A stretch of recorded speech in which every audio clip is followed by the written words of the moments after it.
Jason Rzucidlo reporting inside the historic Michigan Theater for the 49th Annual Arbor Film Festival.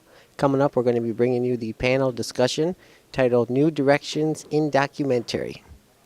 Who teaches in the Screen Arts and Cultures Department here at U of M. And I want to thank you for coming to this second of two panels on New Directions in Documentary. These panels have been organized by David Dinnell, and I want to thank him and the festival for inviting me to moderate. My plan is to just facilitate this mostly as a discussion between the audience and the panel of filmmakers. And I'm assuming there are a lot of filmmakers in the audience. And so I want to invite you to share your questions. I'll kick it off with a question of my own, and then we'll just see where it goes. David has pulled together this group of amazing filmmakers with work in this year's festival that falls into the realm of documentary, however we define that. Sam Green, this is Jeanne Liotta, and Natasha Mendonca, and they all have films in this year's festival. So I'm going to ask each filmmaker to introduce themselves and then say a little bit about their work that's part of the festival, and including when it's screening, if you can draw that information up. So I guess let's start with Natasha down the middle. I'm a recent graduate from the CalArts Film and Video MFA program, and currently transient, deciding whether I should go back to Bombay, which is where I'm from, or stay on in the States. And tell us about your film a little bit, Natasha. Yeah, my film Jeanne Liotta is it's a short 20-minute experimental film about the city of Bombay as my home, and looking at my own personal home and the ideas of family. Hi, I'm Jeanne Liotta, and happy to be here with all of you. My film is actually not screening until Sunday at, I believe, 1 p.m., right? And this film is kind of what some people would say is a departure for me, because much of my work of the last decade has kind of been around sort of scientific themes, I guess you would say, or natural philosophy. But this film is called Crosswalk, and it's also a portrait of my home, which is the Lower East Side of New York City, and a certain community, the different communities that kind of cross there. You see, crosswalk. So my film is literally the event that I'm filming is Good Friday processions that happen in the Lower East Side, as they coincide with the realm of the police state, we might say, and all the citizens in between. I'm Sam Green. I had a piece that showed last night called Utopia in 4 movements, and I made a number of regular documentaries, and this is a kind of new piece for me that's, I describe it as a live documentary, where I narrated in person and cue images from a laptop, and a band does a soundtrack. So it's all the elements of a movie, but it's live instead of on a tape or something like that. So that's really interested me in thinking about form in a way that I never did. So I'm excited to be on a panel about new directions in documentary. So who saw Sam's work last night? People, hands up. Yeah, so good. A fair number of you might have questions about that. We did, though, decide that since the audience, many in the audience haven't had a chance to see all the work yet, that we would maybe not focus so specifically on the work, although the work will come up. So I thought that I would start by asking you all to share your thoughts on the topic of the session, so new directions in documentary, what that means in your work more generally, or also in the sort of state of the film documentary world as you see it. So if someone wants to take that and pick it apart, who wants to start? It's a pretty broad question. There's a lot of parts to that question. They always tell you not to ask those broad, multi-part questions, but there I did it anyways. I haven't really used the word documentary that much. When I talk about my work, I usually say nonfiction. Although I know it's like experimental or avant-garde, documentary or nonfiction. I mean, they're all words that are useful in maybe different contexts. But for myself, when I'm shooting, I'm interested in what's real and what that looks like through my camera. So I consider that a nonfiction activity or gesture, I suppose we would say.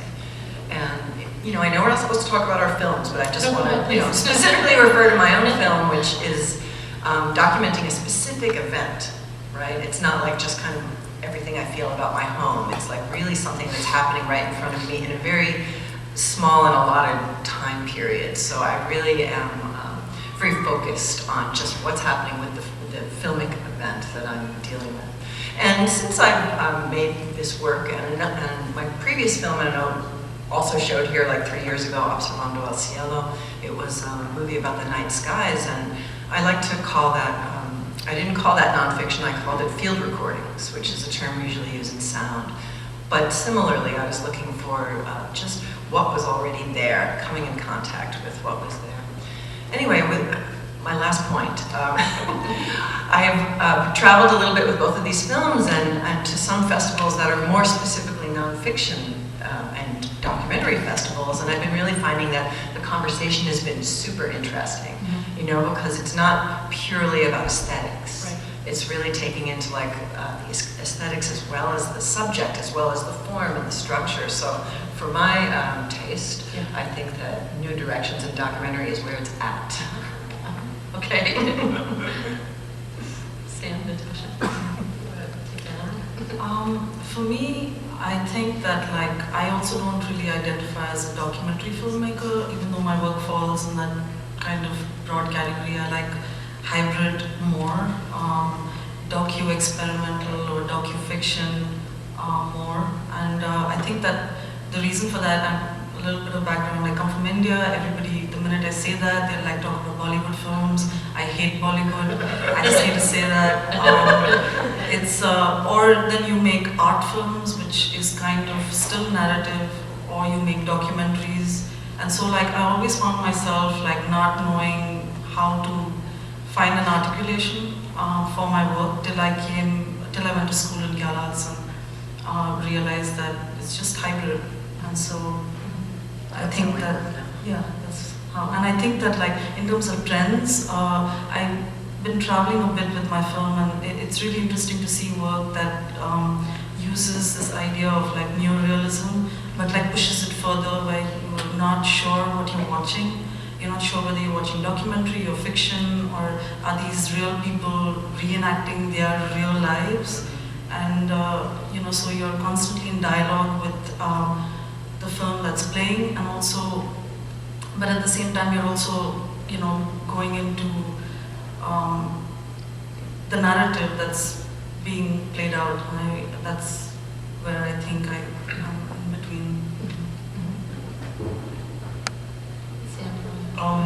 Yeah, I guess I'll be like the traditional documentary Go person ahead. here. I love documentary. I say the word, I like it, and I come out of a journalism background, so like the nerdiest traditional form of documentary, which I still have a soft spot for. But I guess I'm always kind of moving in an experimental direction. But I'm happy because it does seem like this is a moment where some of the boundaries around the form have started to blur in ways that I'm interested in. And I've sort of gone from being very attached to documentary film to thinking more about just the impulse and ways that that impulse can be expressed or manifested. So that's exciting for me. It opens up a lot of possibility because I have tried to reconcile in some ways, like, doing this fucking like PowerPoint presentation, like how does this fit with my work?